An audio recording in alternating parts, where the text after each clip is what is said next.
Home series अपने ही वतन में खेलेंगे, किसी दूसरे मुल्क के मैदानों पर नहीं उतरेंगे। पीसीबी का दबंग ऐलान, न्यूट्रल वेन्यू ऑप्शन मुस्तरद कर दिया। पाकिस्तान क्रिकेट बोर्ड का बांग्लादेश और श्रीलंकन टीमों से राब्ता। वसीम खान कहते हैं माली नुकसान से ज्यादा साख अहमियत रखती है। इंग्लैंड ने पाकिस्तान आमद से मुतालिक फैसला आज करना है। उम्मीद है इंग्लिश टीम जरूर आएगी।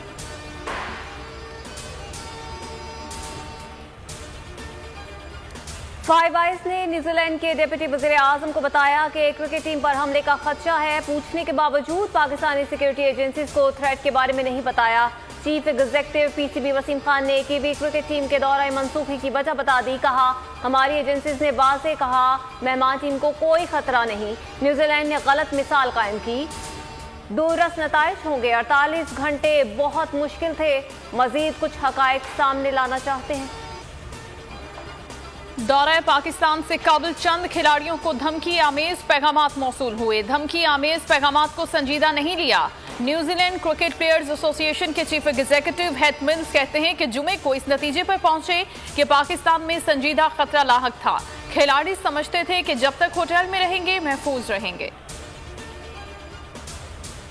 टीम को क्या खतरात थे, किसने धमकी दी, पाकिस्तान को तफसीलात बताई जा सकती हैं, न बताई जाएंगी। न्यूजीलैंड क्रिकेट बोर्ड के सीईओ डेविड वाइट का हम बयान। कहा मुकम्मल इत्मीनान के बाद टीम को पाकिस्तान भेजा। जुमे को सब कुछ बदल गया। खिलाड़ियों की हिफाजत सबसे अहम थी। खतरे की इतला की तस्दीक सिक्योरिटी कंसल्टेंट्स के अलावा आजादाना तौर पर भी की। कराची वालों के लिए इमरान खान हुकूमत का तोहफा। चीन से 40 जदीद बसें पहुंच गईं। मजीद 40 आइंदा माह पहुंचेंगी। असद उमर कहते हैं बसों पर सॉफ्टवेयर लोड होगा। ड्राइवर्स को तरबियत दी जाएगी। टेस्ट रनवे के बाद 2 माह में बसें ग्रीन लाइन मंसूबे के ट्रैक पर आएंगी। कराची में पहली बार जदीद ट्रांसपोर्ट का निजाम शुरू होने जा रहा है। केसीआर की मंजूरी भी दे दी जाएगी। कराची के शहरियों को खुशखबरियां मिलती रहेंगी। चीफ इलेक्शन कमिश्नर अपोजिशन की जबान बोल रहे हैं। इंतखाबी इस्लाहात में रुकावट बन रहे हैं। वो खुद को तनाज़ात से अलग करें या इस्तीफा दें। फवाद चौधरी का मुतालबा। कहा इलेक्ट्रॉनिक वोटिंग मशीन के खिलाफ मुहिम चलाई जा रही है। इलेक्शन कमीशन ने बेबुनियाद एतराज़ात उठाए। आइंदा इंतखाबात ईवीएम के जरिए ही होंगे। शिबली फराज ने कहा इलेक्शन कमीशन इंतखाबी इस्लाहात में ताबुन नहीं कर रहा। 2028 तक मामला टालना चाहता है। मुल्क के मसाइल के हल के लिए सूबों को साथ लेकर चलना होगा। जमहूरी निज़ाम के फरोग के लिए सबको मिलकर काम करना होगा। शहबाज शरीफ की अख्तर मेंगल से ताज़ियत के बाद गुफ्तगू। कहा सूबों को उनके वसाइल फराहम करना होंगे। अपोजिशन लीडर की ज़ेर सदारत पार्टी इजलास शेड्यूल, तंजीम साजी के अहम फैसले होंगे।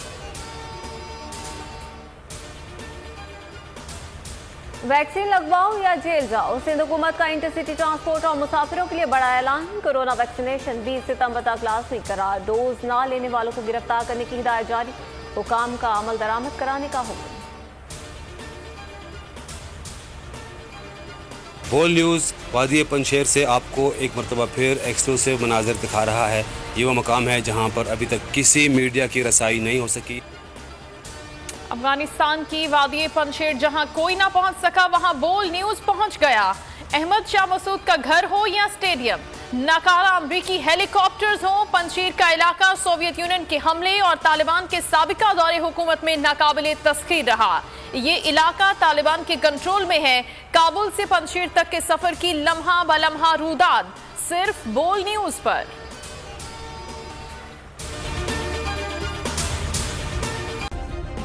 सब्सक्राइब करें और बेल दबाएं ताकि कोई खबर रह न जाए।